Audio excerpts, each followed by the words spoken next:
Senhor presidente,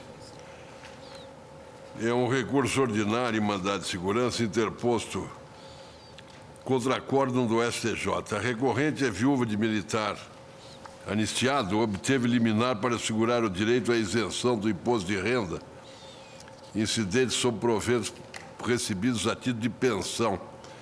Artigo 9º da Lei 10.559. Primeira sessão do STJ decidiu o mandado de segurança sem apreciação de mérito, em acórdão que afirma a ilegitimidade passiva.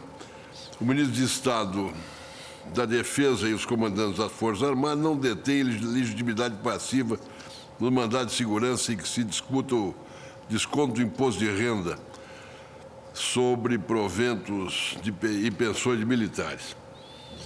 A recorrente sustenta a legitimidade passiva dos impetrados, mencionando várias decisões, requer o provimento do recurso para anular o acórdão recorrido, concedida a ordem nos termos do pedido. Vieram contra-razões da União, afirmando que, como o mandado de segurança se refere à isenção tributária, a autoridade impetrada deveria ser o ministro da Fazenda ou o secretário da Receita. Afirma que o mandado de segurança pode ser impetrado nos casos de anistia política quando o ministro da Justiça, que detém a competência para o benefício. A Procuradoria-Geral da República opina pelo conhecimento e provimento do recurso. A competência para cumprimento do comando legal cabe ao órgão executor, ou seja, quem ordena ou se omite na prática do ato. As autoridades apontadas, ministros de Estado de Defesa e comandante do Exército, podem ordenar a interrupção dos descontos feitos nos proventos da recorrente, daí decorrendo a legitimidade passiva para a impetração. O ministro da Justiça decide apenas quanto à concessão da anistia. Não tem competência para determinar deduções a serem procedidas nas folhas de pagamento dos anistiados políticos. É o relatório. Voto, Vossa Excelência. A recorrente é pensionista de militar do Exército Brasileiro. O mandado de segurança foi impetrado contrato do comandante do Exército, que é o responsável pela retenção do imposto de renda na folha de pagamento de pensionista de militar, anistiado nos termos do que dispõe o regulamento do imposto de renda. A ministra Carmen Lúcia definiu medida liminar em mandado de segurança análogo ao presente, impetrado perante essa Corte para suspensão de retenções dessa ordem. E há um outro mandado de segurança também no mesmo sentido. O ministro da Defesa, por força do disposto na portaria número tal, também deve integrar o polo passivo da impetração. Superada a questão da ilegitimidade passiva da autoridade coatora, há outro aspecto que eu passo a examinar. É que a jurisprudência dessa Corte afirmou o entendimento no sentido de que o disposto no artigo 515, parágrafo 3º do Código de Processo Civil, não é aplicável aos casos de recurso ordinário em mandado de segurança, visto tratar-se de competência originária definida no próprio texto constitucional. Cito aqui 2 casos. O atual entendimento jurisprudencial sobre o preceito não se coaduna, digo eu, com a celeridade preconizada no rito do mandado de segurança. A reforma processual, que alterou a redação do artigo 515, parágrafo 3º do CPC, imprimiu maior celeridade e análise de recursos do procedimento ordinário, introduzindo no direito brasileiro a chamada teoria da causa madura. Prestigiou-se o princípio da instrumentalidade das formas da economia processual, ao permitir que os tribunais pudessem avançar sobre o mérito da causa e solucionassem o litígio sem necessidade de remessa ao órgão de jurisdição inferior. De resto, é perfeitamente possível a aplicação do regime jurídico da apelação ao recurso ordinário, nos termos do disposto no artigo 540 do Código de Processo Civil. Não há razão para que o preceito, incluído no rito processual mais extenso de nosso ordenamento, deixe de ser aplicado ao mandado de segurança, especialmente diante de feito em que a recorrente é beneficiária da Lei 10.74741, alterando-se com isso o entendimento jurisprudencial quanto à matéria. Quanto ao mérito, o parágrafo único do artigo 9º dessa mesma lei estabelece que os valores pagos a título de indenização a iniciados políticos são isentos do imposto de renda. O artigo 1º do decreto número tal e o artigo 4º da portaria também número tal do Ministério da Defesa repetem o preceito, afirmando essa isenção. Em face disso, senhores ministros, eu dou provimento ao recurso, primeiro para afastar a preliminar de ilegitimidade passiva. E, em seguida, para, aplicando o disposto no parágrafo 3º do artigo 515 do Código de Processo Civil, conceder a ordem para que a impetrante não sofra a retenção da quantia referente ao imposto de renda nos proventos que recebe a título de pensão. Então, como se vê, eu afasto primeiro a preliminar e depois proponho que o próprio tribunal já enfrente a questão para conceder a ordem. A senhora está concedendo a ordem, ministro Menezes de Direito? Senhor presidente, eu não me lembro de ter nenhum precedente do Pleno com relação à aplicação da causa madura para o julgamento do recurso em mandado de segurança. Eu creio que não existe nenhum precedente do Pleno nessa matéria. Não há. Porque, na realidade, o que ocorreu no caso, como disse o ministro Eros Grau? O Superior Tribunal de Justiça, sendo relator o ministro Carlos Tromeira, pura e simplesmente extinguiu o processo de mandado de segurança, considerando que o Ministério da Defesa, o ministro da Defesa, não é a parte legítima para figurar, porque não interfere no pagamento da pensão. Então, eu pergunto, uma vez considerando que o ministro da Defesa é efetivamente parte legítima, e a meu sentir, me parece que é, indubidosamente, ao meu juízo, deveria retornar ao STJ para que ele prosseguisse no julgamento. Porque a causa madura tem se aplicado, a não ser que exista um precedente do Pleno que eu desconheça, nos casos de apelação, como é próprio do regime do Código de Processo Civil.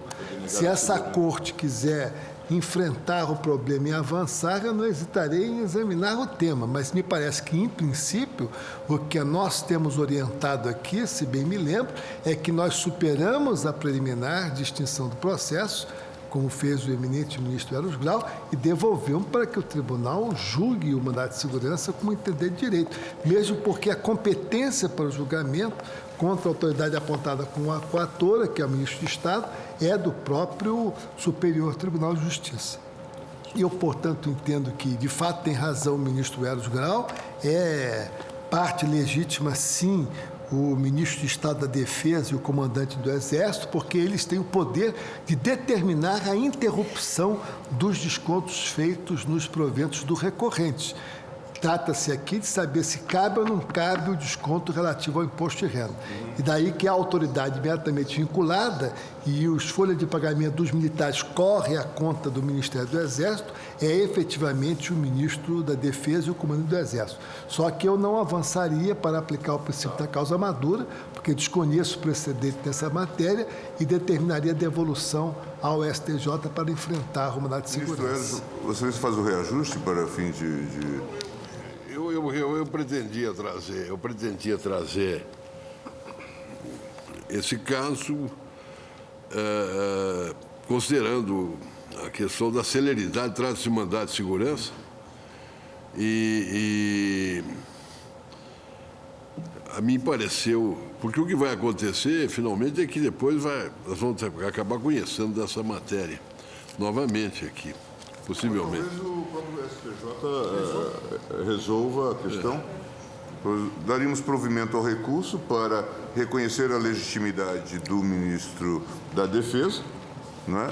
Para que prossiga a ação como de direito. É julgo no mérito, né? Julgo no mérito.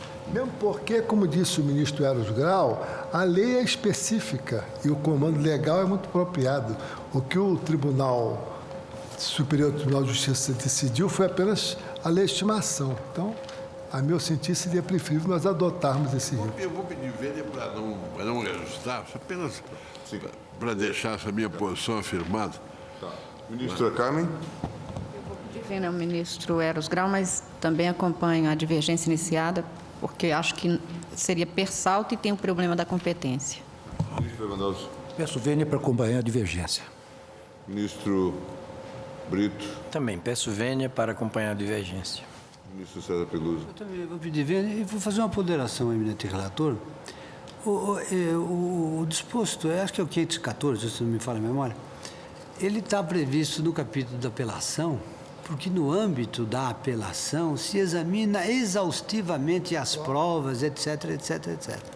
No mandado de segurança, onde é um procedimento de rito sumário, onde não há grande aprofundamento de prova e tal, eu acho que haveria uma certa dificuldade da gente transpor analogicamente a admissibilidade vamos dizer assim, da exclusão de uma instância para conhecer do mérito.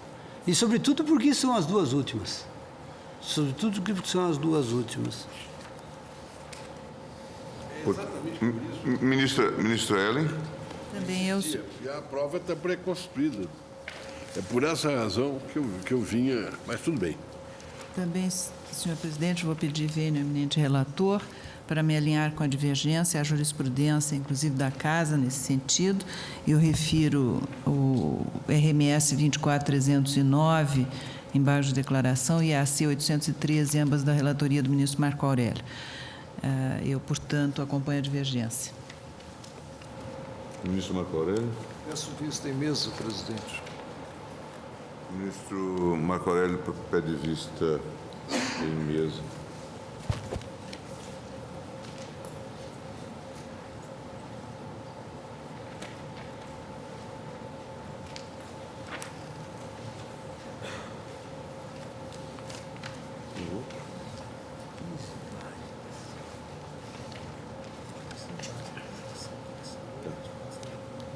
Ministro Carlos Brito.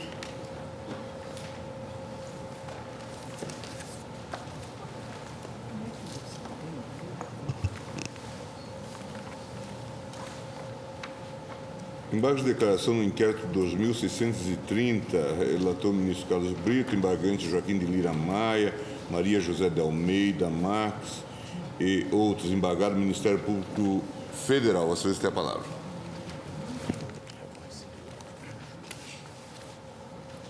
Senhor presidente, faria um resumo do voto. Esses embargos foram opostos nos inquéritos 2630 e 2632. Eu anoto de saída que em 18 de setembro de 2008, este plenário, à unanimidade, recebeu a denúncia ajuizada contra Joaquim de Lira Maia, que hoje é deputado federal, e outros. Denúncia que descreve supostos delitos de formação de quadrilha e desvio de verbas do Fundef. Deu-se que, em 24 de setembro de 2008, por meio das petições números tais, antes mesmo da publicação do acórdão, foram opostos os presentes embargos. Nessa contextura, tenho que os embargos não comportam conhecimento. Isso porque é da nossa jurisprudência o entendimento de que recursos interpostos antes da publicação do acórdão recorrido são intempestivos. Cito o agravo de instrumento, o agravo regimental, 524.983, relator ministro Joaquim Barbosa. Esse entendimento, não há negar, é temperado, mas tão somente naquelas hipóteses em que a decisão recorrida já está materializada nos autos do processo, quando da interposição do recurso. E aí a parte recorrente pode tomar ciência. Cito o agravo regimental, no agravo de instrumento 497.477, relator ministro César Peluso. Mas não é esse o caso dos autos. Aqui o acórdão foi juntado ao corpo dos processos em data bem posterior, muito posterior ao manejo dos embargos declaratórios. 28 de novembro de 2008, no inquérito, e cito os números. Por isso, senhor presidente, caracterizada a extemporaneidade dos recursos, eu não conheço desembargos. O eminente não conhece do recurso, ministro Casalberto, ministra Carmen, ministro Lewandowski, ministro Eros. São dois os embargos, não é? No inquérito 2630 e Eu 2632. em seguida chamo sobre o ministro Peluso, ministro Marco. Presidente, geralmente se glosa a falta de oportunidade do recurso, considerado o extravasamento do prazo recursal e não a antecipação. Tenho sustentado que são várias as formas pelas quais se pode tomar conhecimento de uma decisão. E a forma publicidade via diário oficial não é a única existente no cenário jurídico. O que houve na espécie? Houve a interposição de embargos declaratórios contra um acórdão. Um acórdão que, se formos aos autos do inquérito, agora já ação penal, processo, portanto, vamos verificar, antecede a própria peça recursal. Ou seja, tomando conhecimento da decisão proferida e à vista do processo, inclusive na Secretaria do Supremo, é possível, interpôs o interessado em embargos declaratórios. Podemos dizer, a esta altura, que os embargos não foram opostos oportunamente, que simplesmente se atacou algo inexistente no mundo jurídico, ou seja, inexistente no processo? A meu ver, não. Eu peço vênia, presidente, ao relator para não me apegar a essa forma que seria inafastável, ou seja, a publicação do ato embargado no Diário da Justiça, para contentar-me com a ciência implementada, creio eu, em cartório, né, pelo embargante, e observar até mesmo a ordem que colocadas as peças no processo. Repito, os embargos declaratórios não estão antes, considerada juntada antes do acordo embargado, o que revela que o embargante se defrontou com a peça e, vislumbrando, não sei se omissão, contradição, obscuridade nessa peça, interpôs os declaratórios. E creio que há um elo entre o que sustentado, né, e a decisão embargada. Aqui, ministro, é uma peculiaridade. Os embargos de declaração antecederam até mesmo a publicação da ata de julgamento da sessão plenária. E eu achei que foi de uma precocidade, não é? Não, incomum. aí só premonição. Né? Exatamente. Agora, já havia, presidente, repito, a premissa de meu voto é única. Ou seja, quando protocolados os embargos declaratórios, tinha-se no processo o objeto desses embargos declaratórios, ou seja, um acórdão do tribunal. Para mim, basta esse aspecto para não glosar a antecipação no que o embargante deixou de aguardar a veiculação do acordo, da notícia no acórdão, né, no Diário da Justiça. O acordo já estava juntado aos autos quando foram interpostos os embargos? Não houve essa materialização. E eles foram... É só pegarmos, então, a falsidade ideológica, porque eu não posso imaginar que a peça de embargos declaratórios anteceda o acordo embargado. Aí teremos que instaurar um processo criminal. Aqui, antes pela mesmo, falsidade ideológica. Peluso, antes mesmo de publicada a ata do julgamento da sessão plenária. Publicação é outra coisa. dizer, Agora, dizer-se que não estava no processo, quando a sequência da numeração das folhas revela o contrário. Não estava no processo. O acordo impugnado mediante declaratórios é passo demasiadamente largo. Bem, eu estou seguindo a jurisprudência da Casa e não conhecendo dos embargos. Bom, não conheci dos embargos, venci do ministro Quanto mais acordo. Marco Aurélio, que eu conheci, que eu os conhecia.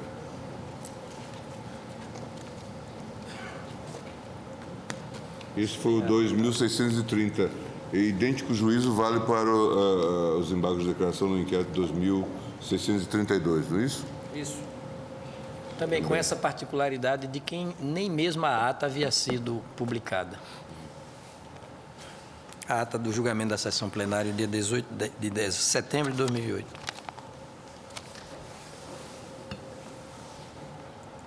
Portanto, também não conhecidos dos embargos, ficando vencido também... Juntarei nesse segundo processo, juntarei o voto Ficando vencido o ministro Marco Aurélio, que deles conhecia.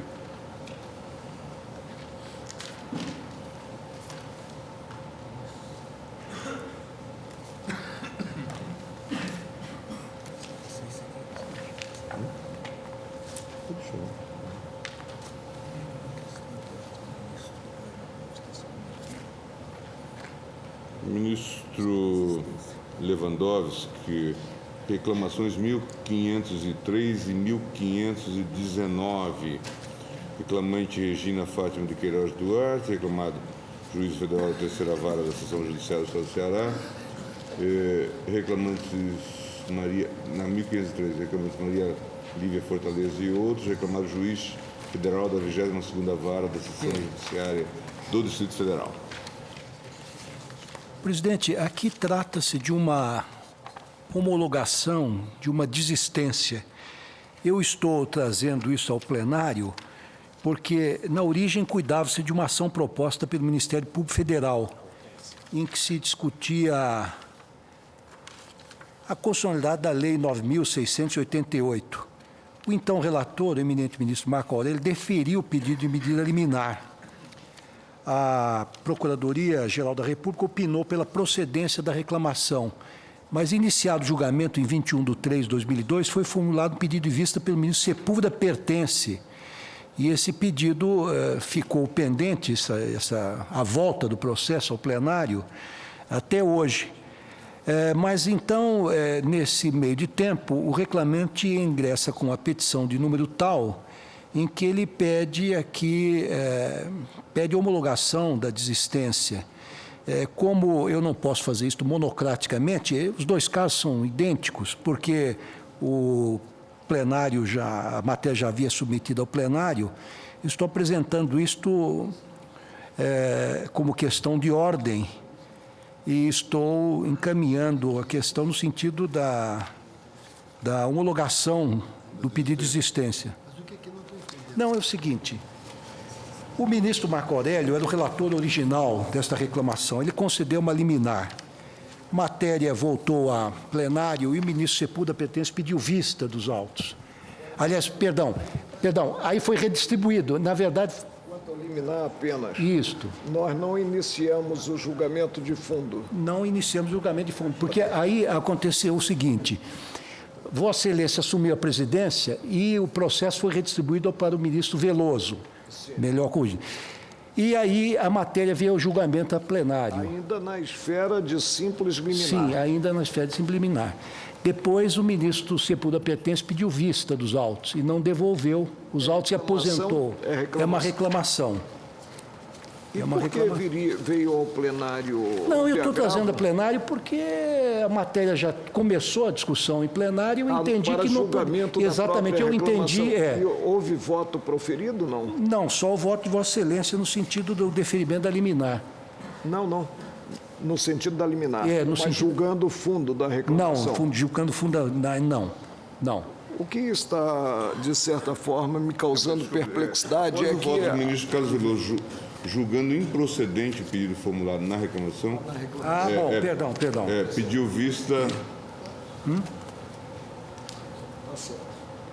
O ministro Sepúlveda Pertence.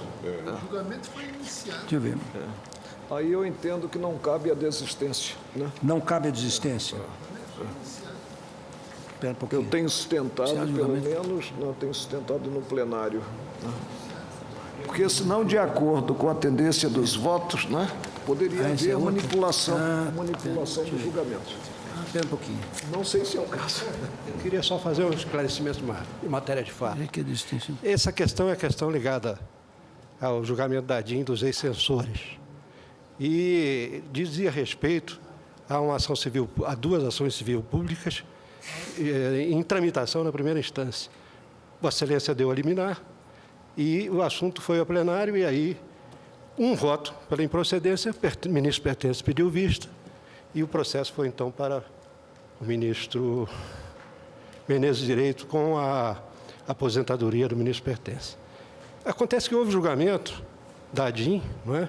E já havia outros precedentes do ministro Lewandowski julgando procedente a reclamação por despacho unipessoal transitado em julgado. Então, como um dos argumentos do julgamento foi a absoluta inutilidade da declaração por causa da matéria de uma situação de fato, né?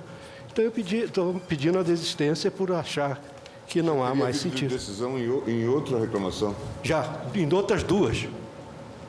Não, pois é, mas Não relativas ao mesmo ato, porque senão haveria sobreposição de reclamações. Não, são vários juízes. Os Né? atos são diversos. São vários juízes.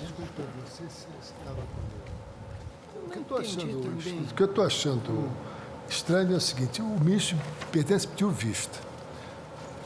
Depois de iniciada a votação no mérito. Quer dizer, houve um deferimento liminar, depois veio ao mérito, e no mérito o ministro Veloso julgou improcedente a reclamação. Aí o ministro Pertence pediu vista. Não, Aí é o processo, porque... só para concluir, ministro Lewandowski, aí o processo foi redistribuído. Eu não estou entendendo, porque com a redistribuição do processo, com o pedido de vista do ministro Pertence, foi o processo ao ministro Lewandowski. Porque, na verdade, não tinha de ao ministro Lewandowski o processo. Substituição, não é? É porque eu sou relator, quer dizer, em substituição ao ministro Veloso. Provavelmente é por esta razão é que o Então, foi processo... o pedido de desistência a Vossa Excelência, Foi só porque desistência. a vista estaria ainda... Pois é. Veloso. Eu herdei o processo. Então, Já havia votado. Então, houve pedido de desistência.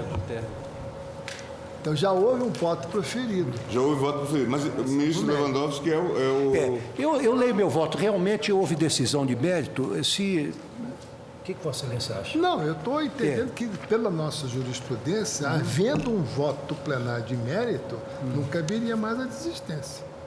Porque, senão, o que acontece? No curso da votação, a parte pode identificar a existência de uma tendência. Identificando a existência de uma tendência, ele pede a desistência.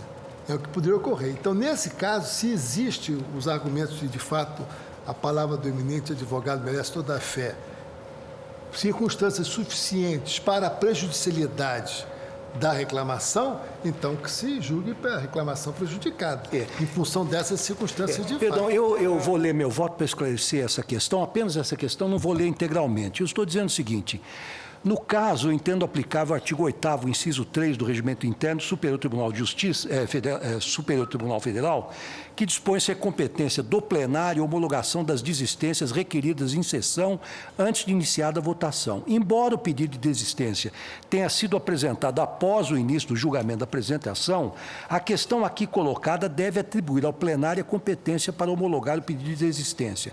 Ressalto ainda que, nos termos da jurisprudência desta Corte, o pedido de desistência pode ser requerido a qualquer tempo, conforme consta o acórdão no agravo de instrumento, no agravo regimental 646, relatora ministra Ellen Grace. No mais, a jurisprudência deste tribunal já entendeu cabível que o plenário possa decidir sobre esse tipo de pedido de desistência quando a ação não tiver sido julgada. Nesse sentido, cito a questão de ordem na extradição 804, relator ministro Celso de Mello, assim emendada. Extradição, desistência, espécies de desistência, desistência da ação de extradição passiva e desistência da execução da ordem extradicional, possibilidade e relevância da existência ou não de decisão com trânsito em julgado, pedido de desistência da execução extradicional que se homologa.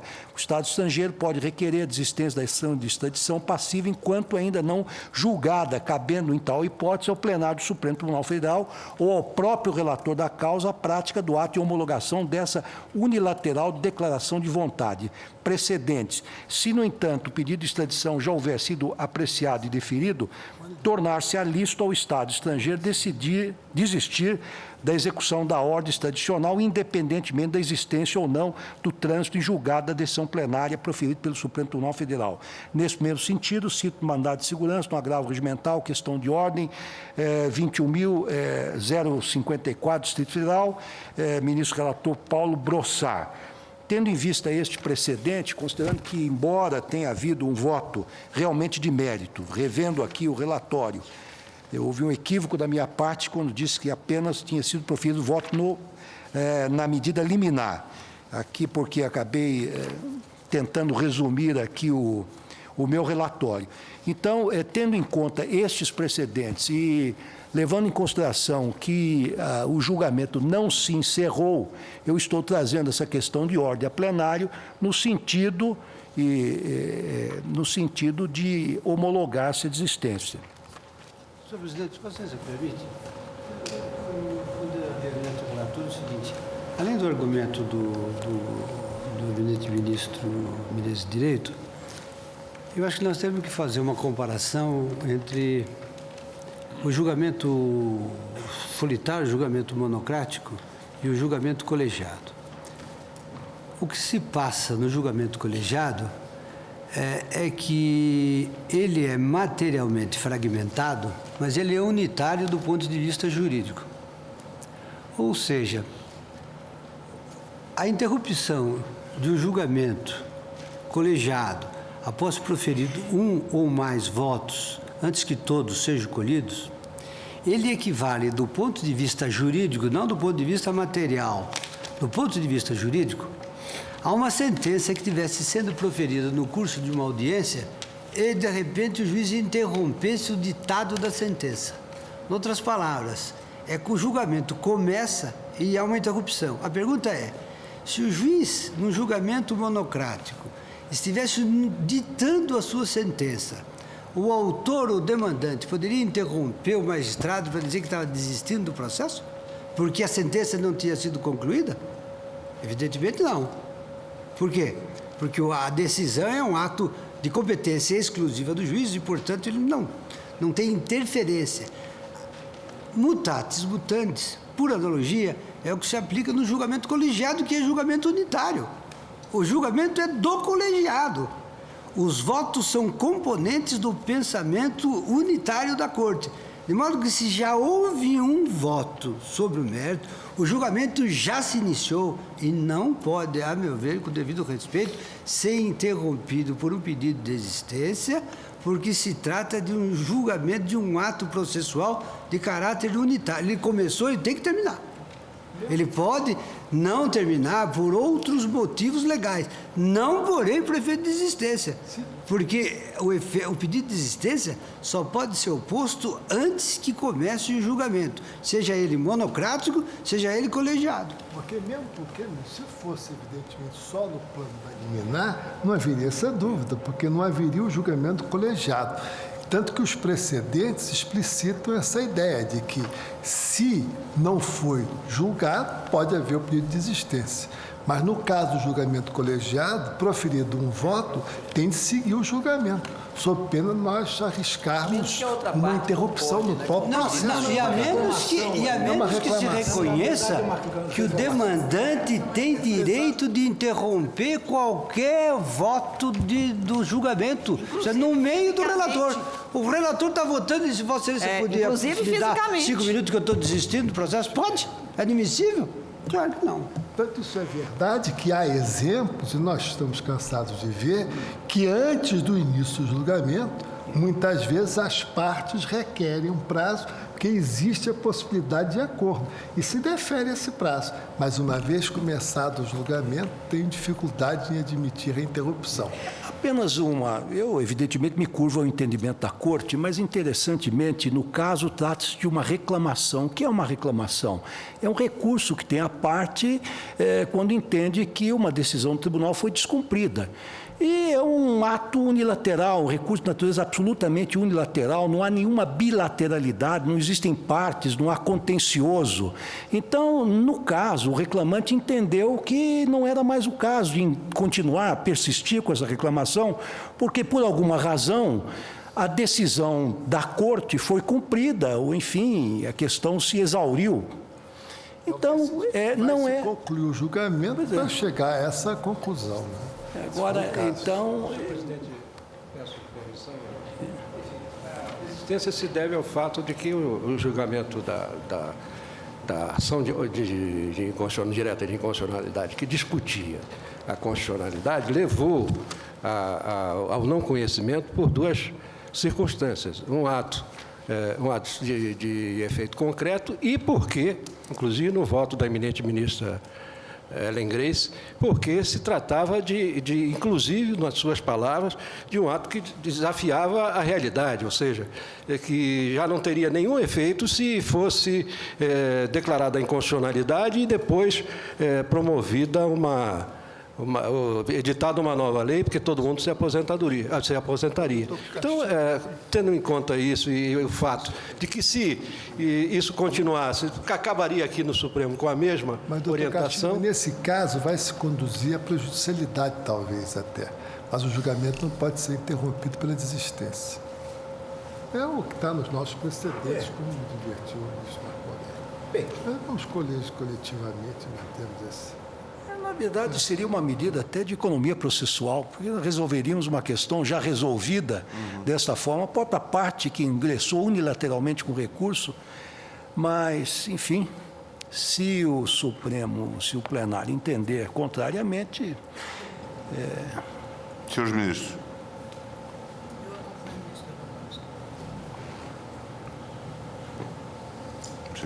Eu acompanho a divergência com as vênias, evidentemente, do ministro, mas eu acompanho a divergência iniciada com o ministro Menezes Direito, com as vênias do ministro Lewandowski. Ministro Anjo. Também com as vênias. Ministro Brito. Também peço vênia ao ministro Lewandowski para acompanhar a divergência. Presidente, sempre sustentei no plenário que, iniciado o julgamento, não há disposição desse julgamento pelas partes. Não confiram a um pedido de desistência contornos de rescisória quanto a votos proferidos.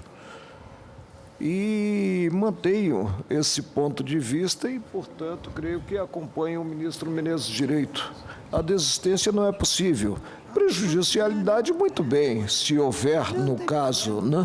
Mas a desistência por ato de vontade da parte é impossível. Ela não tem o poder de interromper um julgamento já iniciado mediante a estratégia jurídica, no bom sentido, não estou criticando, né? Da desistência. Portanto... Presidente, eu retifico o meu ponto de vista, porque entendo que realmente os argumentos são sólidos, verifico que é o entendimento que melhor se coaduna com o espírito do julgamento colegiado, e eu retificando o meu posicionamento anterior, eu poupo o eminente ministro Carlos Alberto Direito da redação do acórdão. Portanto, fico com o acórdão e acompanho a maioria que se formou. Mas vocês poderá verificar se já não está prejudicado ou não, a reclamação, né, se for o caso, enquanto relator. Perfeito. Presidente, nesse caso, eu também acompanho o ministro Lewandowski. Portanto, manteve-se a reclamação, quer dizer, não se aceitou a desistência formulada nas reclamações 1503 e 1519. O próprio advogado pode peticionar ao relator do processo indicando que existe prejudicialidade, aí fica mais simples. Eu falei até na sessão de hoje, mas não é possível. Obrigado. Podemos retomar? Ministro Marco Aurélio, retomando então o julgamento dos embargos de declaração no RE 198-604. Presidente, bem eu disse o relator que não foi o relator dos embargos de divergência. E nos embargos de divergência se acabou por partir de uma premissa estranha ao acordo embargado, o envolvimento na espécie de partes que seriam estritamente ou especificamente ou exclusivamente prestadores de serviço. Um dado novo surgiu, portanto, quando dos embargos de divergência. E a premissa para chegar-se ao provimento desses embargos de divergência e assentar-se o não conhecimento ante a jurisprudência do tribunal, o não conhecimento do extraordinário foi essa: o envolvimento na espécie de prestadoras de serviço, exclusivamente prestadores de serviço. Vieram os embargos declaratórios, apontando justamente esse aspecto, né? E creio que aí teremos que prover os embargos declaratórios, como se pronunciou a ministra, né? Senhor presidente. A ministra Ellen Grace, né? Para, no caso, assentar que os embargos de divergência não tinham condições de serem conhecidos. Senhor presidente. Não sei se Sua Excelência chega a eu essa conclusão, gostaria restabelece o acordo. de esclarecer ao tribunal. Você está acolhendo os embargos para... Eu gostaria de esclarecer um pouco mais. Essa é uma matéria em que o tribunal, a jurisprudência do tribunal se manteve vacilante durante algum tempo. Àquela época, estava eu no Tribunal da 4ª Região e os processos seguiam entrando em grande quantidade, todos versando essa mesma matéria. Como a matéria não estava definida, o que aconteceu neste caso foi que houve um litisconsórcio passivo de empresas de diversa natureza. Vendedoras de produtos. Umas prestadoras de serviço, outras financeiras, outras seguradoras, enfim, todos reunidos. Reuniu-se, então, num litisconsórcio, empresas de variada natureza societária. O TRE impôs as alíquotas majoradas a todas. Impôs as alíquotas majoradas a todas. As empresas ingressaram com RE. Aqui obtiveram resultado para todas, resultado idêntico para todas. A União, então, embargou de divergência. E nos embargos de divergência também deu-se um tratamento unitário a todos. O que, na realidade, este grupo de financeiras e seguradoras que agora embarga, na realidade, quer apenas eximir-se dos efeitos da decisão nesses embargos de divergência, que a elas não se aplicam. Aplicam-se com relação às demais empresas, mas não com relação a elas. É porque, com relação às empresas comerciais, transitou em julgado. Não, e a premissa está inteiramente correta. Aquelas outras são efetivamente prestadoras de serviço e a elas se aplicam as alíquotas majoradas. O processo realmente é um processo antigo, tanto que a decisão admitindo o extraordinário é do ministro Dipp, quando presidente do Regional Federal. E veja, Vossa Excelência, que esta ação tem como a cabeça do litisconsórcio uma empresa que, evidentemente, é prestadora de serviço, a Araucária, a Aerotáxi Limitada e outros. Então, reuniu-se um litisconsórcio indevido Vossa em Excelência razão... restabelece o acórdão da turma.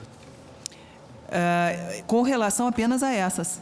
Eu, presidente, me pronuncio no sentido de que os embargos de divergência não tinham condições de ser conhecidos. Foram conhecidos com base em uma discrepância considerado acórdão do tribunal. Acórdão do tribunal que teria mantido a majoração das alíquotas. Aí nós vamos cair no outro excesso. Quanto às empresas exclusivamente prestadoras de serviço. Fato que não tinha sido julgado pela turma, né? Então eu simplesmente digo que não, os embargos de eu vou ponderar o ministro. A solução que Sua Excelência está dando. Eu vou ponderar. Conduz a um resultado completamente diferente do que a ministra. Eu vou ponderar ao ministro Marco Aurélio que a solução que estou propondo tem por um objetivo mais amplo esse de uniformizar a jurisprudência sobre a matéria. De fato, havia vacilação na manifestação do Supremo Tribunal Federal. Durante algum tempo não se soube, afinal, qual tipo de empresa que deveria ou não ter a alíquota majorada. Se eram as prestadoras de serviços, se eram as mistas, como é que ficavam as exclusivamente comerciais, como é que ficavam essas seguradoras e financeiras. Portanto, de certa forma, nós estamos tentando aqui dar uma solução sistêmica que uniformize a jurisprudência. A proposta do ministro Marco Aurélio leva à conclusão que não seria também oportuna, porque daria um benefício a empresas que não o têm, de acordo com a jurisprudência agora pacificada do Supremo Tribunal. Porque há um grupo de empresas que são prestadoras de serviço, como essa que encabeça a ação. Porque, como eu disse, o acórdão regional transitou em julgado para as empresas comerciais, se entre essas empresas se tem algumas exclusivamente prestadores de serviços. O que eu assento é que essa premissa não foi considerada quando da prolação do acordo embargado pelos embargos divergentes do 546. E como não foi considerada essa premissa, não se poderia levar em conta um paradigma, um pronunciamento paradigma que versou justamente essa exclusividade para dizer que essas empresas estariam as exclusivamente prestadoras, sujeitas às majorações da alíquota. Bom, Vossa Excelência, portanto, está acolhendo os embargos para... Deixa eu ver o exato teor do meu voto, presidente.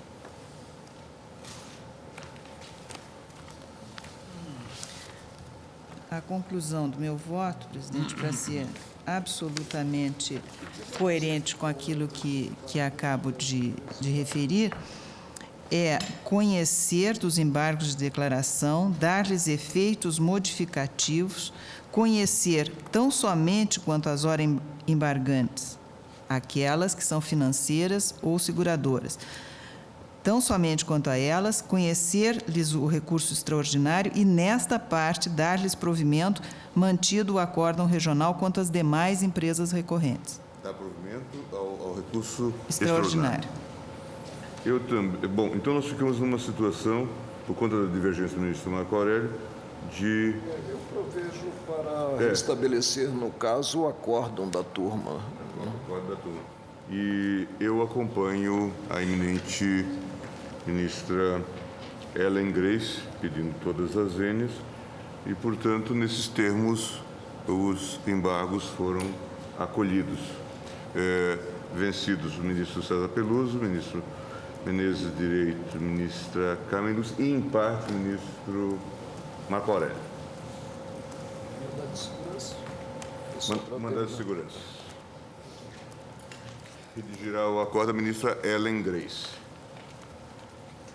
Agora, retomamos o recurso ordinário no mandado de segurança 26959. Ministro Marco Aurélio, vocês têm vista... Presidente, distingo parte passiva no mandado de segurança de autoridade apontada como coatora, entendendo que a parte passiva é aquela que suportará e não suporta a autoridade apontada como coatora, suportará as consequências da concessão da segurança.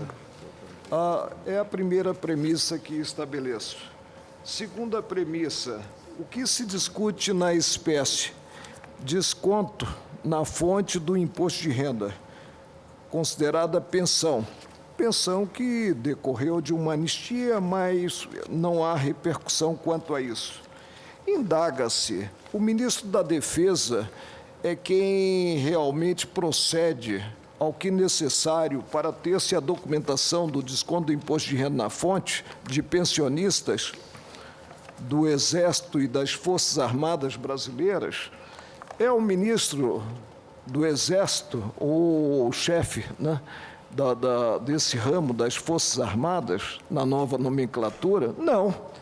Daí as informações, né, terem consignado, né, não é atribuição do comandante do Exército promover alterações em folha de pagamento de militares.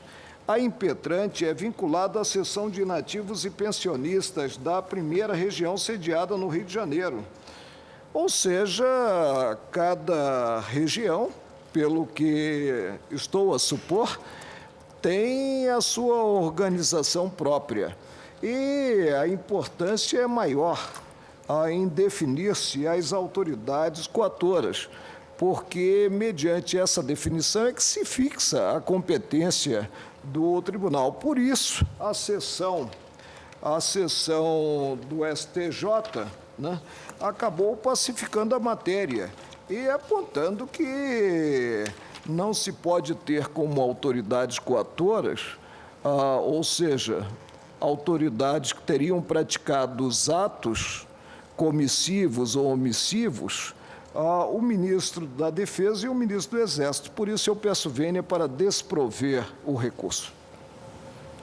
Portanto, o ministro Eros Grau provia para reconhecer o próprio direito líquido e certo à pretensão formulada. Como aplicando o que o STJ já vem fazendo, essa teoria da causa madura. Vencido, presidente, nessa parte, porque diz respeito como que é a condição da ação, né?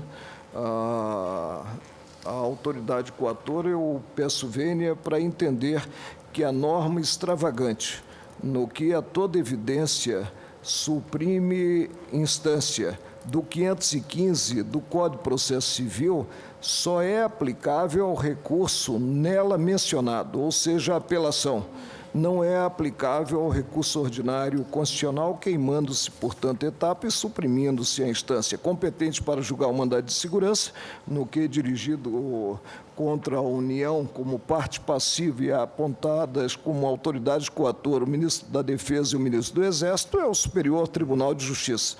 E, portanto, vencido quanto à definição das autoridades coatoras, eu peço vênia para me filiar à corrente que entende inaplicável o 515 do Código de Processo Civil ao recurso ordinário constitucional. Tá. Portanto, fica vencido o ministro Eros Grau. A posição vencedora é aquela iniciada com a posição do ministro Menezes de Direito, que dava provimento ao recurso tão somente para reconhecer a legitimidade do ministro de Defesa para a matéria e determinar, portanto, anular, portanto, o acordo e determinar que o STJ julgue como de direito o tema.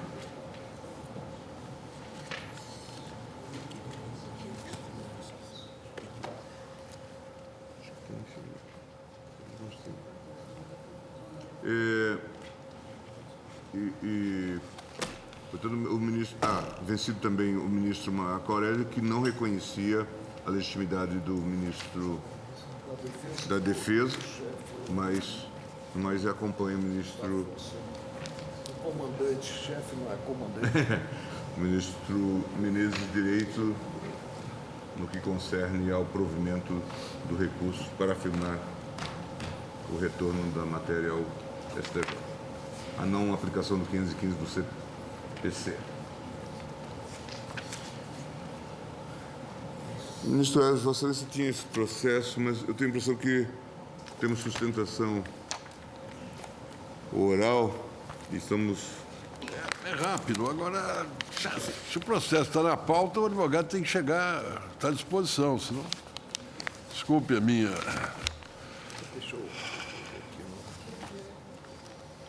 Eu estou falando contra do adiantado da hora. É o RE 543-974, matéria que foi afetada ao pleno, né? Vou chamar. Recurso extraordinário 543-974, relator Ministério Eros Grau, recorrente União, recorrido Olivinho Fortunato da Silva. Vossa Excelência tem a palavra para o relatório. Haverá sustentação oral breve. Senhor presidente, discute-se nesse recurso extraordinário se a desapropriação de glebas ou das glebas onde localizadas culturas ilegais de plantas psicotrópicas, nos termos do disposto no artigo 243 da Constituição, restringe-se a área efetivamente cultivada ou se estende a todo o terreno. O TRF da primeira região decidiu que apenas a área onde efetivamente foi cultivada maconha, que apenas essa área deve ser desapropriada. Em primeiro, eu estou citando entre aspas, pela literalidade do preceito, que fala em gleba, que é uma porção de terra não urbanizada destinada à agricultura. Em segundo, porque, por preceito constitucional, ninguém será privado dos seus bens sem o devido processo legal, o que não seria observado se toda uma propriedade, independentemente da sua extensão, fosse confiscada sem indenização pelo fato de, numa das suas glebas, terem sido culturas ilegais de plantas psicotrópicas. E, em terceiro, porque o perdimento da totalidade do imóvel em maltrato do princípio da proporcionalidade traduziria, de resto, uma pena que atingiria de forma desastrada até mesmo a família do acusado, em violação do preceito constitucional de que nenhuma pena passará da pessoa do condenado. O recorrente alega violação do disposto no artigo 243 da Constituição. Sustenta que, pela literal disposição da Constituição Federal, há a previsão de ser desapropriada a gleba de terra.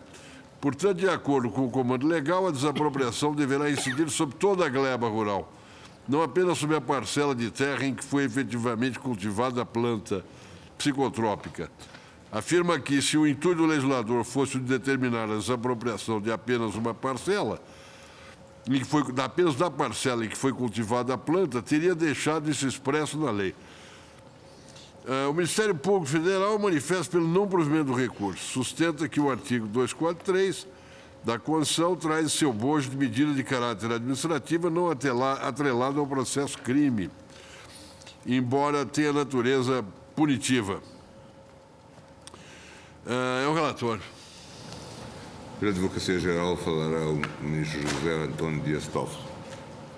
Senhor presidente, senhoras e senhores ministros, senhor vice-procurador-geral, uma brevíssima sustentação, dada a importância do tema, que é a expropriação de terras onde tenham sido plantadas plantas psicotrópicas.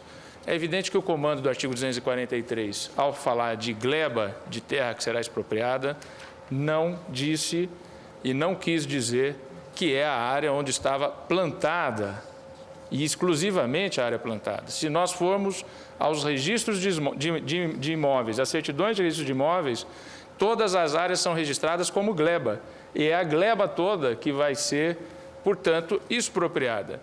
Tive o cuidado de verificar os autos do processo, as folhas 45 dos autos está lá a certidão imobiliária, e a certidão imobiliária fala, está registrado aqui a gleba de terra tal. É essa gleba de terra, portanto, que deve ser expropriada, e não apenas e tão somente uma área, parcela da área onde foi plantada a planta de característica psicotrópica. E é evidente que o intuito da Constituição foi estabelecer uma penalidade que não pode ser mitigada no sentido de se estabelecer parcelas ou áreas menores em que se é expropriado em detrimento de toda a propriedade.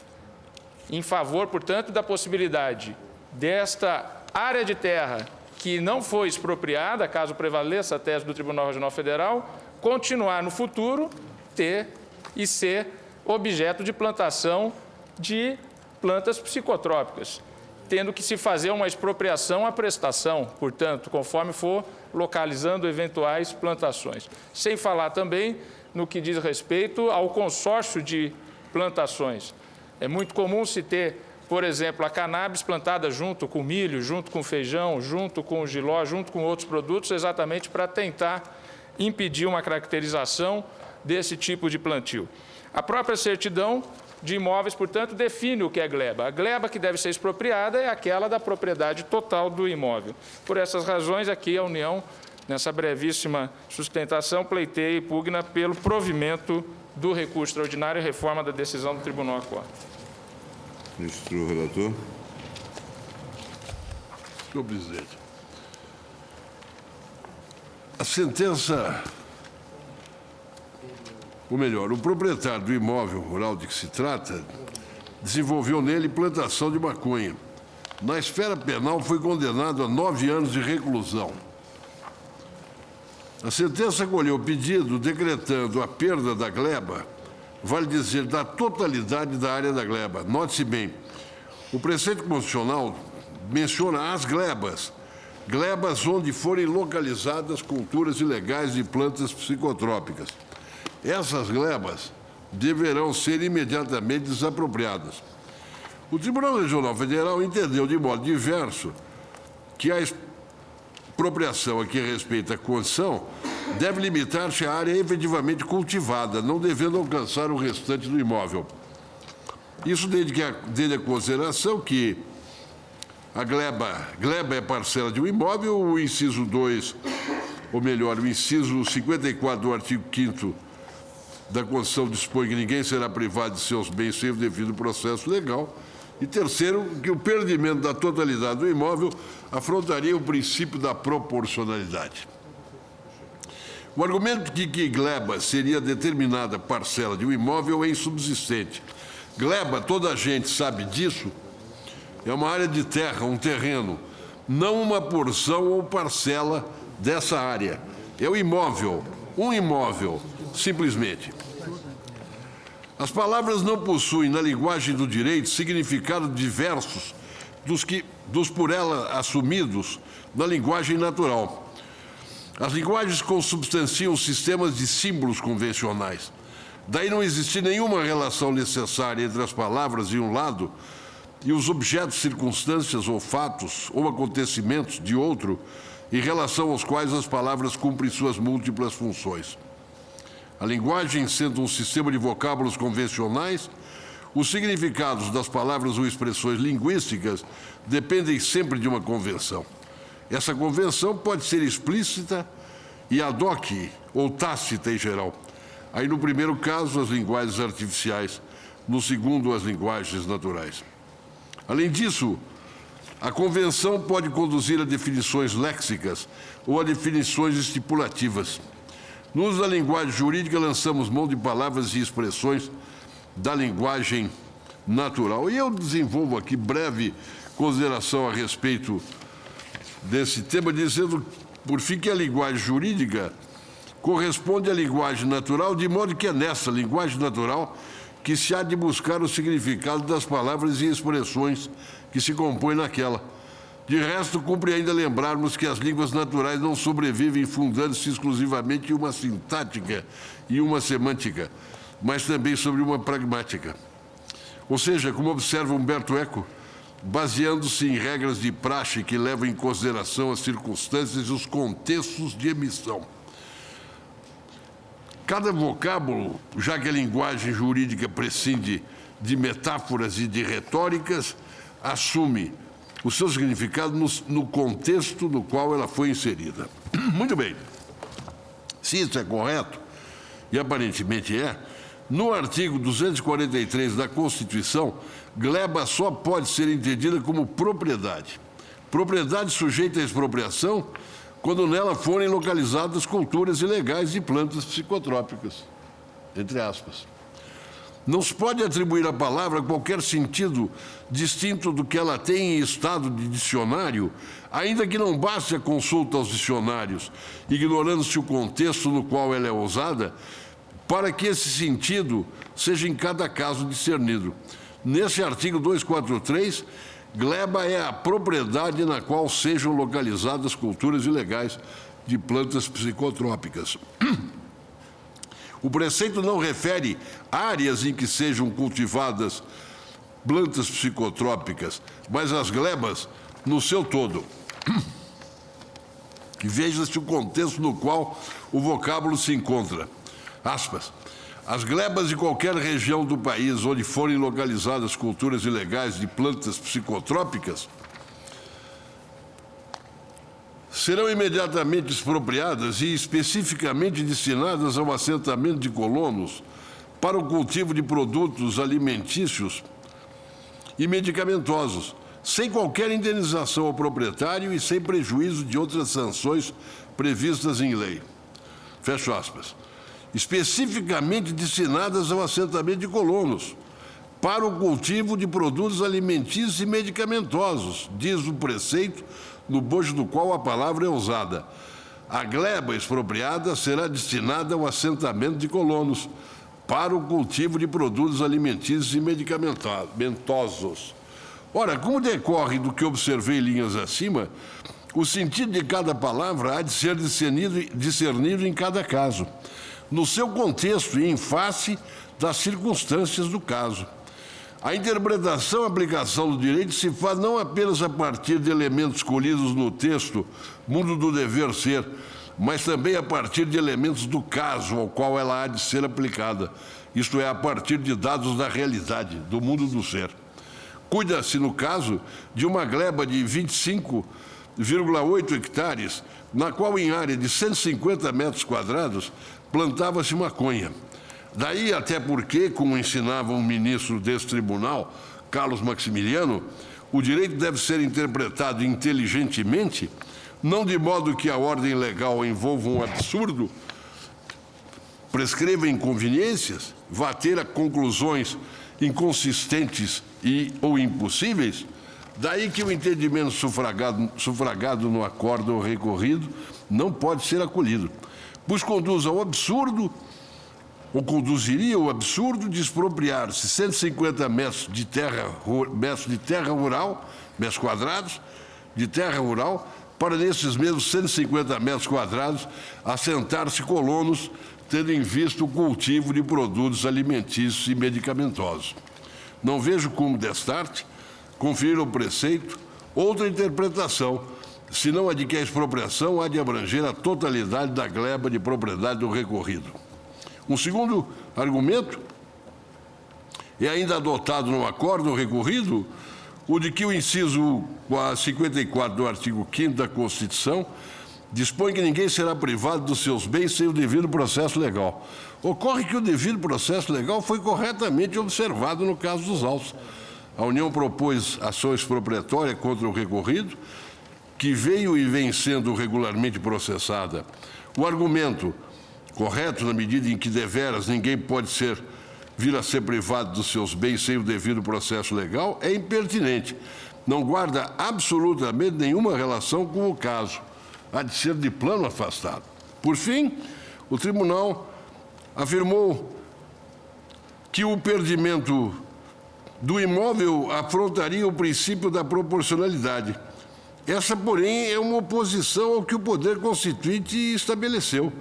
Oposição que não cabe ao Poder Judiciário formular. Disse, em outros termos, que a expropriação da gleba onde foram localizadas as culturas ilegais de plantas psicotrópicas é desproporcional.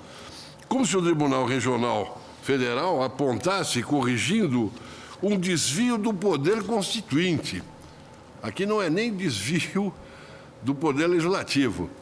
Como se o tal princípio da proporcionalidade a ele, isso é, ao poder constituinte, se impusesse. O poder constituinte, segundo essa tese, seria soberano, mas só nos limites da proporcionalidade. Quer dizer, não seria soberano. Eu digo uma coisa nunca vista. Eu tenho, evidentemente não vou retornar ao tema da proporcionalidade, faço uma breve alusão ao Canutilho, ou que ele chama ele mesmo de desvio do poder legislativo, mas aqui nem seria desvio do poder legislativo. Aqui seria desvio de poder constituinte.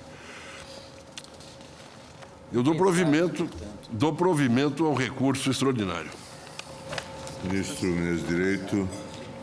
Eu estou de acordo. A interpretação feita pelo relator me parece também a mais consentânea com a disciplina do artigo 243, que faz menção à gleba e afasta até mesmo indenização de proprietário. A gleba aplicada aqui, no sentido de terra ou de área cultivada, há de ser a totalidade, não apenas uma parte dela. Eu acompanho o relator. Bem, eu acompanho. Eu tinha feito umas breves observações, vou fazer juntar. Presidente, eu acompanho o relator, assentando que se trata de uma verdadeira sanção que incide sobre o cultivo ilegal de plantas psicotrópicas. Interessantemente, é uma penalidade análoga àquela sanção acessória de que trata o artigo 91(2) do Código Penal, que estabelece o perdimento de bens em favor da União no que diz respeito aos instrumentos e aos produtos que se originam da prática criminosa.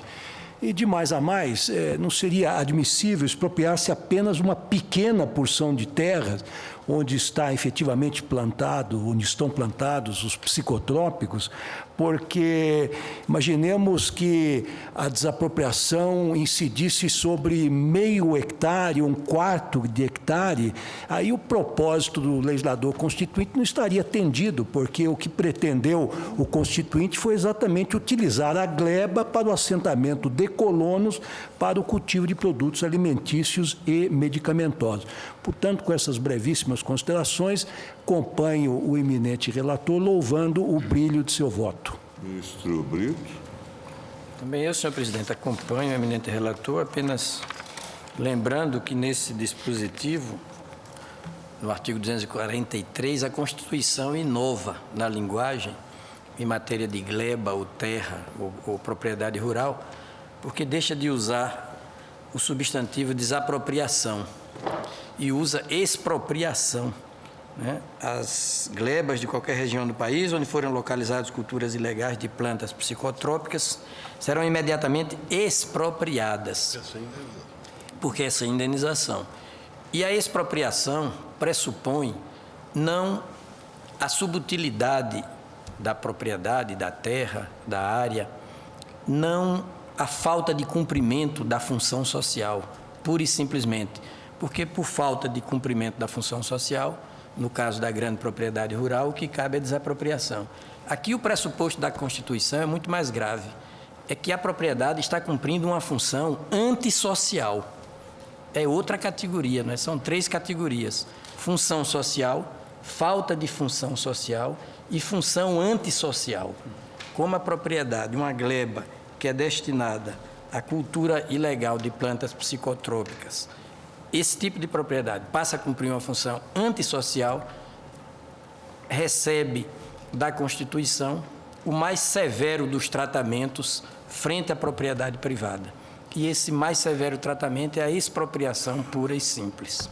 Na verdade, alguns tratadistas, alguns especialistas, ao invés de chamar de expropriação, tratam isso de confisco, tratam-se de verdadeiro confisco, porque não há indenização. Corresponde a confisco, corresponde. O perdimento do bem no plano do direito imobiliário, né? Exatamente. O parágrafo único, aliás, fala de confisco.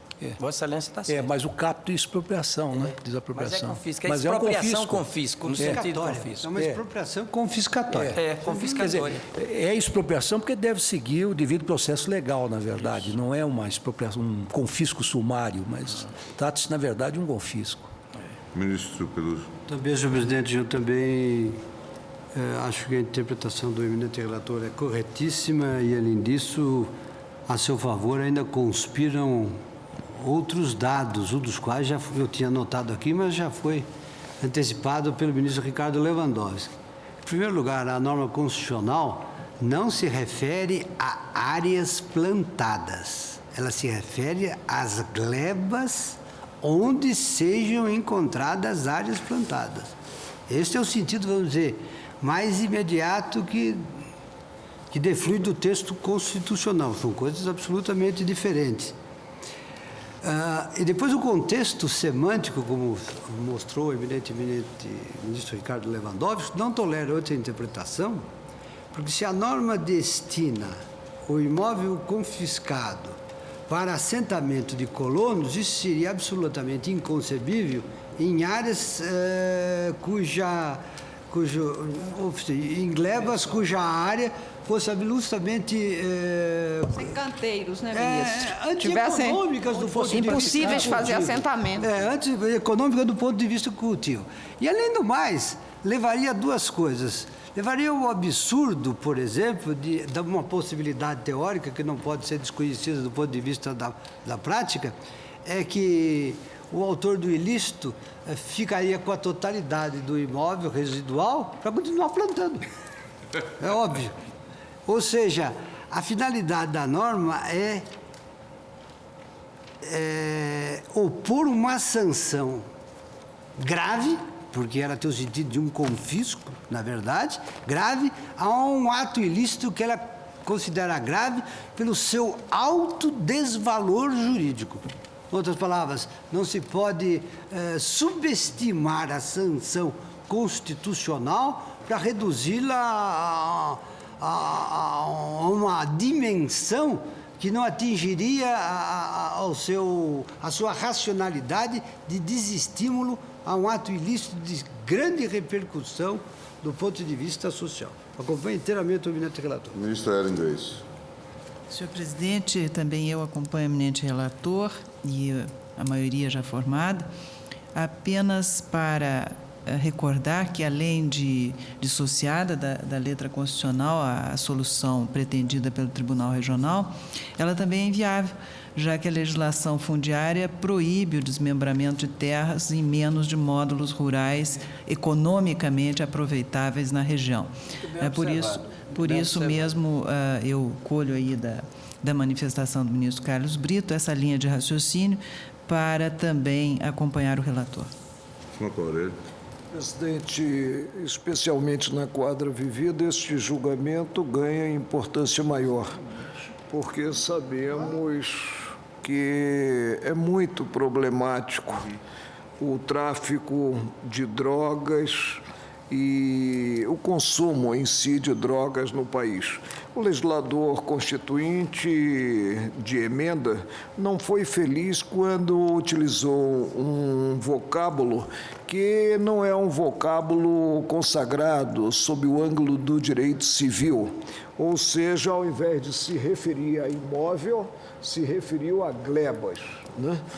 E fico aqui a imaginar, se prevalecente a ótica do Regional Federal, o que teremos, e considerada a segunda cláusula do 243, que é o aproveitamento para assentamentos, o que teremos se a área plantada no imóvel, e surge a importância da matrícula, né, existente no cartório correspondente, for uma área mínima que leve, inclusive, a ter-se, né, a localização de forma encravada, sem acesso para a via pública, né, se terá o esvaziamento do fim visado, que é a não ser que se crie uma certidão de passagem, né? Agora, de qualquer forma, tomo o vocábulo gleba como sinônimo de imóvel. E o perdimento aqui é no tocante à totalidade e pouco importa que o plantador da erva não seja o proprietário do imóvel, porque também não há essa especificidade, né, no próprio artigo. Acompanho o relator e provejo, portanto, o recurso interposto. Eu também o faço nesse sentido, entendo que a norma é clara e que também, de outro modo, nós não chegaríamos a bom resultado do ponto de vista funcional, teleológico, porque todas as dificuldades já demonstradas nos diversos votos. Aqui, ministro Aires, é notório o abuso na aplicação do princípio da proporcionalidade, né? A rigor, levaria a um não... Não significa desqualificação do princípio da proporcionalidade, mas levaria um não... As lições de Vossa Excelência estão sendo mal apreendidas. O nonsense completo, porque, sem dúvida nenhuma, ficaria sem sentido a aplicação da disposição, provido, portanto, o recurso nos termos do voto do relator. Senhores ministros, eu pediria uma paciência dos senhores por alguns minutos, só para que nós tentássemos encerrar esses casos pertencentes ao COFINS social, essas ações rescisórias, se nós pudéssemos. A ministra Ellen Grace é relatora de alguns, acho que o ministro Carlos Brito também. O Peluso é revisor de algumas e Vossa Excelência de outras. Eu acho que eu sou revisor. Ação rescisória 1589, relatora ministra Ellen Grace, autora União, REA-JM Sociedade Construtora Limitada. Ação rescisória 1409, da ministra Ellen Grace, autora União, REA Transportes Colisene Limitada. Ação rescisória 1416, autora União, REA Transportes Toso Limitada e outra. E ação rescisória 1413, autora União, RE SOS Air Service. Assistência Técnica e Representações Limitadas. Você tem a palavra. Ainda, senhor presidente, se Vossa Excelência talvez pudesse chamar a 1578 e a 1553.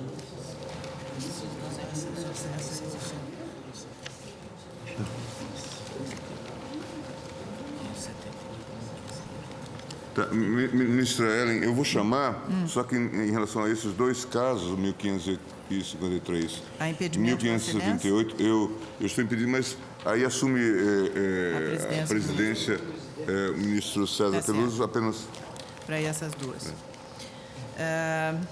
Senhor presidente, eu vou então fazer um relatório geral que fica valendo para 6 e resumo a matéria. São ações rescisórias, a matéria é fim social, empresas prestadoras de serviço, desta feita, e a orientação já firmada no RS 187.436, que foi o leading case para a matéria. As decisões, todas elas, divergiram do entendimento firmado e, portanto, eu estou dando pela procedência das ações.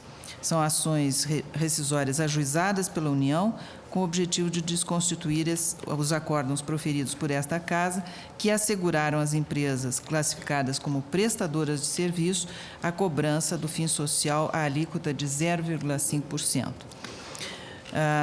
Em preliminar, eu afasto a incidência da súmula 343, porque a matéria é eminentemente constitucional, e no mérito, como a conclusão a que chegaram os acórdãos rescindendo, porque à época havia divergência entre as duas turmas da Corte, divergência que foi posteriormente superada, essas decisões estavam, de fato, equivocadas, destoaram, afinal, da orientação firmada pelo plenário no julgamento do RS 187.436. O resultado, portanto, é de julgá-las procedentes, desconstituir os acórdãos impugnados, dar provimento aos recursos interpostos pela União, impondo o pagamento de custas e honorários de 10%. Eu, como revisor, também manifesto favoravelmente.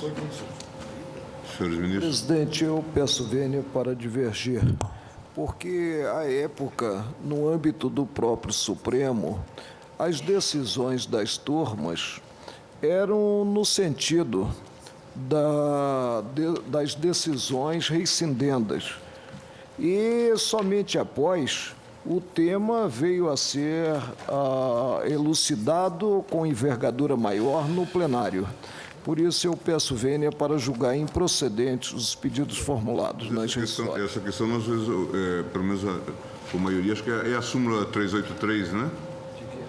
Essa questão da ação rescisória e matéria controvertida, nós resolvemos no sentido, no precedente X, eu vou citar. Aqui a situação é diferente, realmente é diferente. Como disse a ministra Ellen, é diferente. Quer dizer, o que havia era o seguinte: quando o Supremo decidia, de acordo com a jurisprudência que estava assentada, até uma referência qualquer do ministro pertence sobre isso. Não caberia a rescisória se houvesse a mudança da jurisprudência. Era essa a orientação. Aqui eu também me filiava, mas eu estou entendendo que houve uma modificação da jurisprudência, no sentido de que, nesses casos, seria possível, porque, de fato, estava estratificado que, quando o Supremo Tribunal Federal, ou o STJ, ou o Tribunal de Justiça, julgava uma determinada ação de acordo com a jurisprudência da época, não caberia a ação rescisória se houvesse mudança de jurisprudência, porque isso geraria uma enorme insegurança jurídica. Nós tivemos, acho que, um caso no plenário, vindo da segunda turma, em que nós discutimos esse tema, assentando que, em matéria constitucional, a rigor, não se aplicava a súmula contra a divergência. O grande problema é que, no caso, não se verificou um dissenso, consideradas decisões de tribunais. Sim. Mas se teve praticamente como pacificada a jurisprudência no próprio Supremo. E as decisões rescindendas são do Supremo. Eu encontro muita dificuldade em conferir a rescisória contornos de incidente de uniformização da jurisprudência. Daí, votar como voto. Já há uma maioria, 2, 4, 6, 7 formada. Eu fico vencido acompanhando o ministro relator nesta ação e nas demais eu ressalvo minha posição e acompanho. Bom, Portanto, julgada procedente a ação. Na primeira, fica vencido o ministro Marco Aurélio e o ministro Menezes de Direito. Nas demais, fica vencido o ministro Marco Aurélio e adere o ministro Menezes de Direito, com as ressalvas quanto à posição anteriormente manifestada. Bem, eu queria te fazer uma pergunta, Vossa Excelência, só para adiantar, que nós todos, imagino que temos várias ações desse tipo no gabinete, né? Considerando a quantidade de ações que estamos decidindo nessa matéria, com essa orientação, eu creio que podemos aplicar aquele princípio que já aplicamos hoje, de facultar aos relatores, se for o caso, de julgar monocraticamente, também é rescisório nesse sentido ou não? indago o plenário sobre o assunto colocado. Se aplicamos ou não. O ministro Menezes de Direito está colocando uma questão de ordem. Se, diante da fixação da jurisprudência, seria possível julgar a ação rescisória monocraticamente? Facultar a cada um, se achasse necessário, porque senão... Eu peço vênia, presidente, para manter o entendimento que eu sustentei no início da sessão. Caberá a cada qual, o relator, decidir a matéria apenas para que... Podemos, então, fazer. Não transpareça que há uma determinação do plenário no sentido de integrantes do tribunal julgar desta ou daquela maneira. Sim. Então fica facultado a cada relator, se for o caso, de... Tendo em vista a jurisprudência firmada também na ação rescisória. A ação rescisória 1578, da relatoria do ministro Ellen Grace, o revisor ministro César Peluso, autora União, reza Renaturra Transportes Rodoviários Limitada e outra, e a ação rescisória 1553, autora União, Retras Brasil S.A. Linhas Aéreas. Em todas, juntarei o voto que proferi na primeira. Portanto, também julgada procedente, tem sido o ministro Marco Aurélio. Ministro Peluso, ação rescisória 1412, o relator é o ministro, o revisor ministro Carlos Brito, autora União, Empresa Industrial e Comercial FUC. E a ação rescisória desculpa. Só esta. E é uma do Ministério Grau 1605.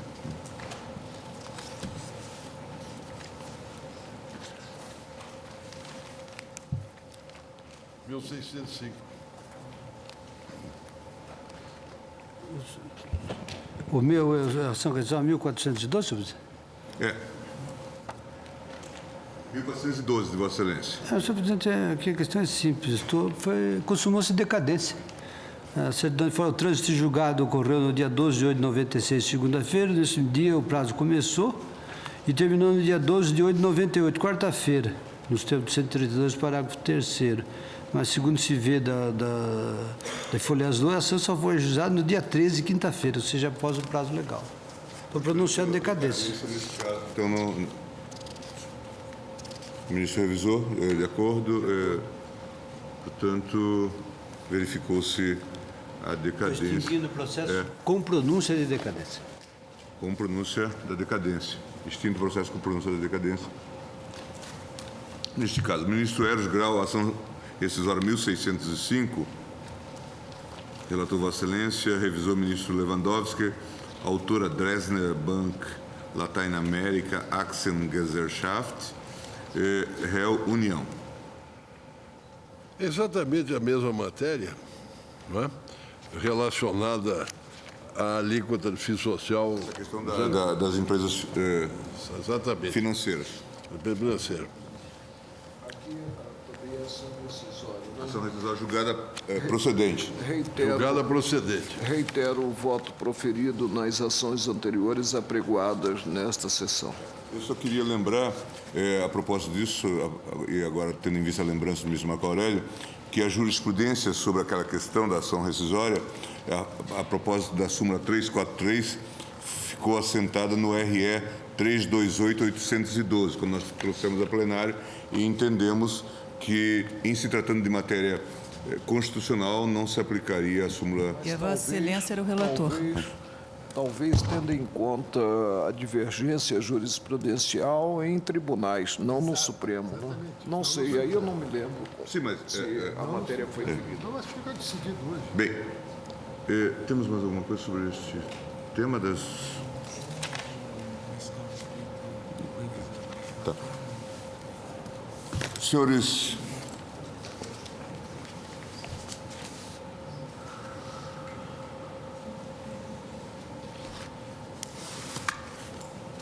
Que é aquela questão do plano, questão de ordem. A gente pensa por morte. Não, da repercussão.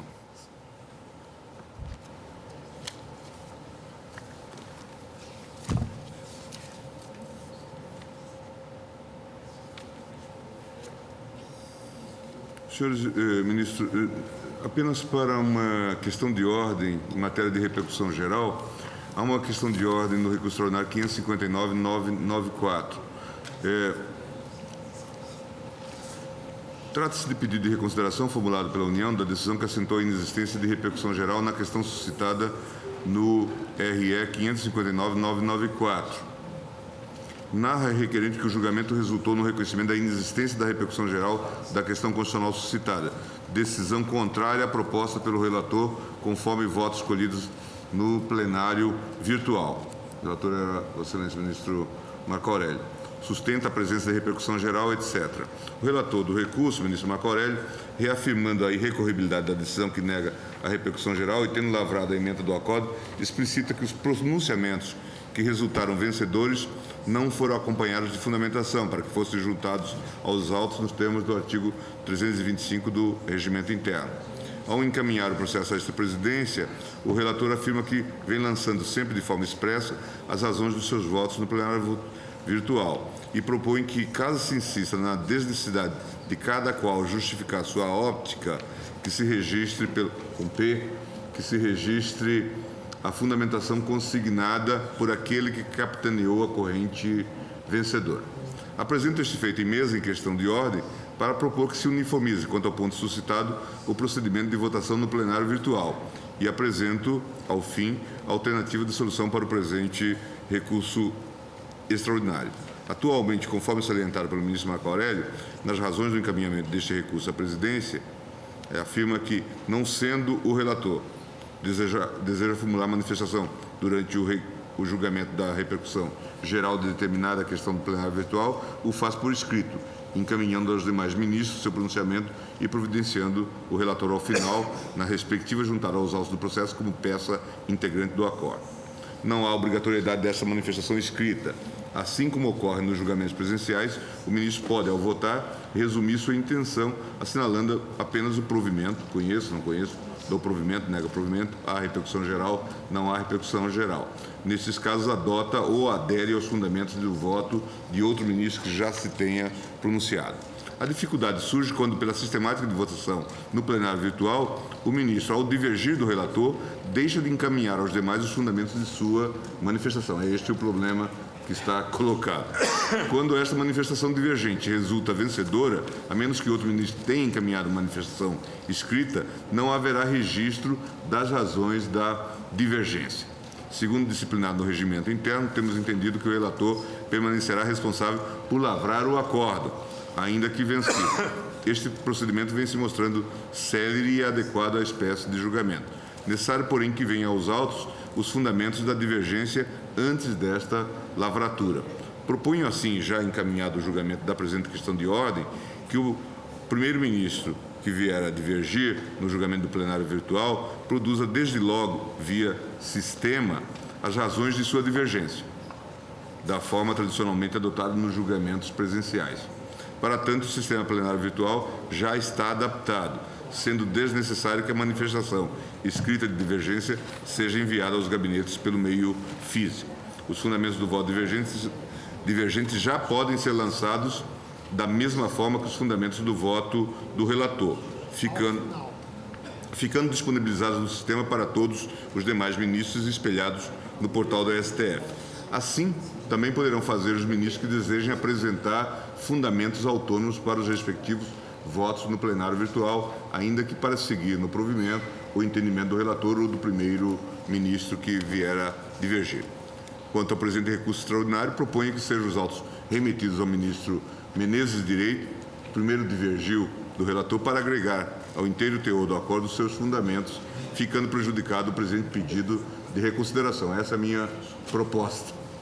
Só há um risco que eu não temo e foi lembrado por um colega, né? É que aí talvez haja resistência em se lançar o voto como o primeiro voto, em sentido contrário ao do relator.